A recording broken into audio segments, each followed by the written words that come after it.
Students, আজকে যে কবিতাটা নিয়ে আলোচনা করব সেই কবিতাটির নাম হচ্ছে সামওয়ান। কবি বিখ্যাত মানুষ ওয়াল্টার ডি লা মেয়ার। ওয়াল্টার ডি লা মেয়ার 15 এপ্রিল 1873 জন্মগ্রহণ করেন, মারা যান 22 জুন 1950। একজন ইংলিশ পোয়েট, কবিতা লিখতেন, ছোট গল্প লিখতেন, সাহিত্যেও লিখতেন। তার প্রথম কবিতার বই হচ্ছে সংস অফ চাইল্ডহুড। 1902 সালে সেই বইটা প্রকাশ পায়। আর আমরা এখন যে কবিতাটা পড়ব, এই কবিতাটা ছোটদেরও ভালো লাগে, বড়দেরও ভালো লাগে। কবিতার নাম হচ্ছে সামওয়ান। কবিতাটা শুরু করা যাক। বলছে, উনি লিখেছেন, সামওয়ান কেম নকিং। কেউ একটা এসে দরজায় আঘাত করছিল। অ্যাট মাই উই স্মল ডোর। আমার ছোট্ট, ভীষণ ছোট্ট একটা দরজায়।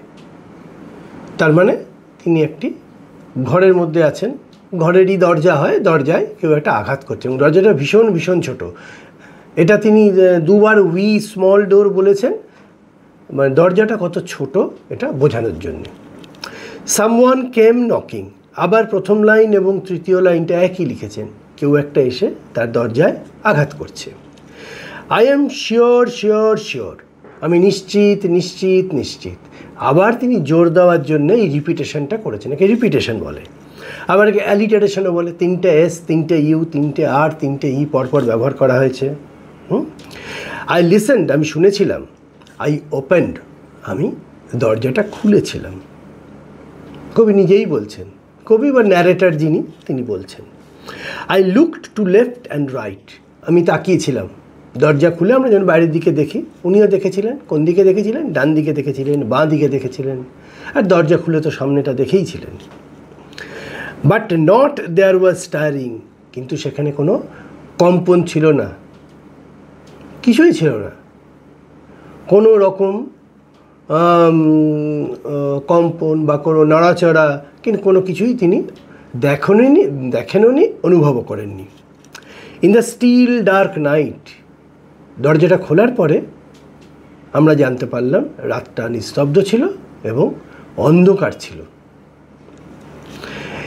অনলি দ্য বিজি বিটল, কেবল দ্য বিজি বলেছেন, মানে কোনো একটি,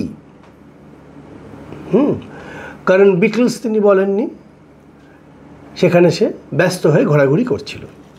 ট্যাপ ট্যাপিং ইন দ্য ওয়াল, সে ওই গুবড়ে পোকাটি যেন টুকটাক ছোট ছোট আওয়াজ করছিল দেওয়ালে। অনলি ফ্রম দ্য ফরেস্ট, কেবল জঙ্গল থেকে, দ্য স্ক্রিচ আউলস ক্রাই, পেঁচার চিৎকার শোনা যাচ্ছিল, পেঁচার ডাক শোনা যাচ্ছিল।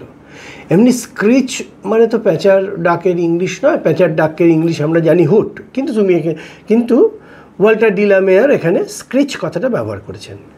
অনলি দ্য ক্রিকেট হুইসলিং, ঝিঝি পোকারা শীষ দিচ্ছে, এটা তিনি শুনতে পাচ্ছিলেন না। তো উনি আগের বার তিনি দরজাটা খোলার পর থেকে যা যা হচ্ছে তিনি শুনছেন, কারণ অন্ধকার রাত, কিছু দেখা যাচ্ছে না।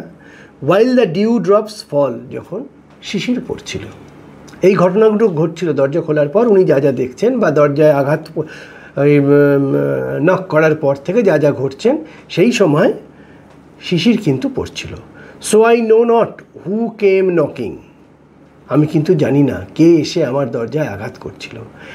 At all at all at all, এইভাবেই, মানে কোনোভাবেই না, আমি কোনোভাবেই জানি না, কোনোভাবেই জানি না, কোনোভাবেই, এইভাবে জোর দিয়ে তিনি কবিতাটা শেষ করলেন।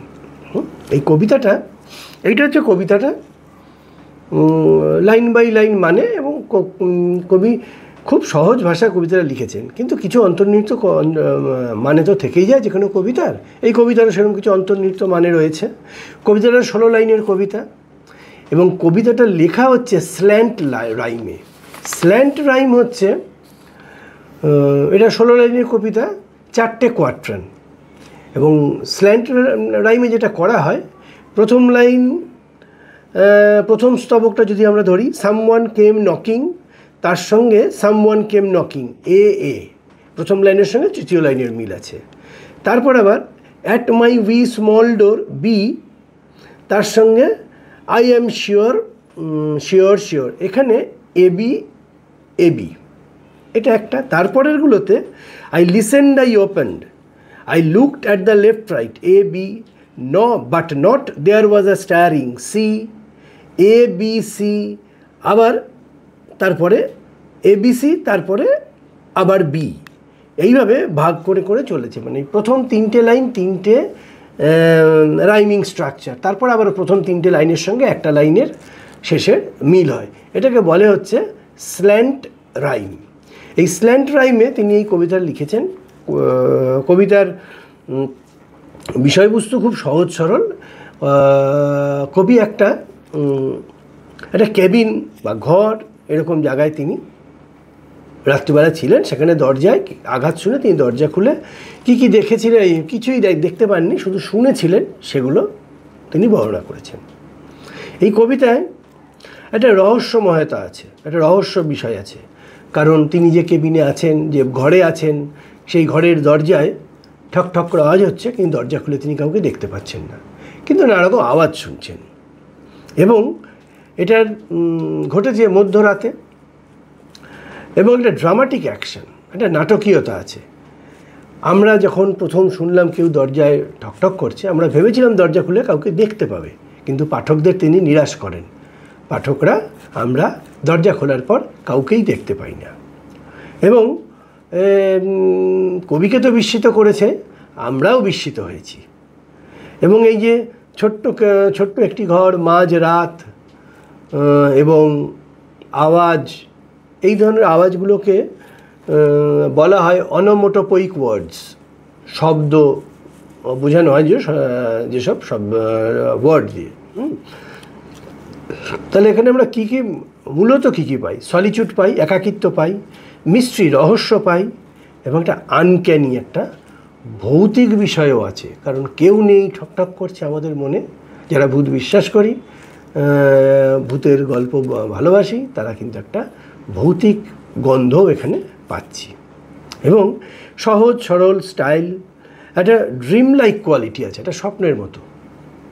কবিতাটা খুব স্মুথলি এগিয়েছে, কিন্তু একটু খানিকটা স্বপ্নের মতো, এবং যার জন্যেই বড়দের এবং ছোটদের সবারই ভাল লাগে। রহস্যময়তা আছে, একাকিত্ব আছে, কবিতার প্রচুর দৃশ্যকল্প ব্যবহার করা আছে, ইমেজারি কোনগুলো? ওই যে স্টায়ারিং, ডার্ক নাইট, বিজি বিটল, এই ধরনের যে শব্দগুলো ব্যবহার করা হয়েছে, এগুলো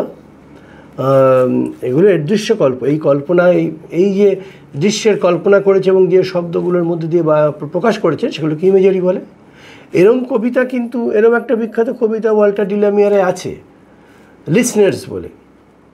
কিন্তু লিসনার্সটা পড়লে তো সবারই ভূতের কবিতাই মনে হবে, কিন্তু ভূতের কবিতা নয়। যাই হোক, এই কবিতাটার মধ্যে আমরা এইগুলোই পাই। শেষ করার আগে আমরা আর 2-3টে লাইন বলি। প্রথম কবিতার একটা ইমপারফেক্ট রাইমসে লেখা, যেটাকে বলা হয় স্ল্যান্ট রাইম।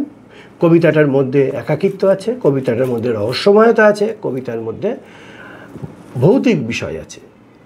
আমরা যেভাবে এটাকে ব্যাখ্যা করব, এবং কবিতাটা এই যে 3টে বৈশিষ্ট্য, তার জন্যেই ছোটদের এবং বড়দের দীর্ঘদিন ধরে আমরা এই কবিতাটা পড়ছি, এবং আমাদের পড়তে ভালো লাগছে।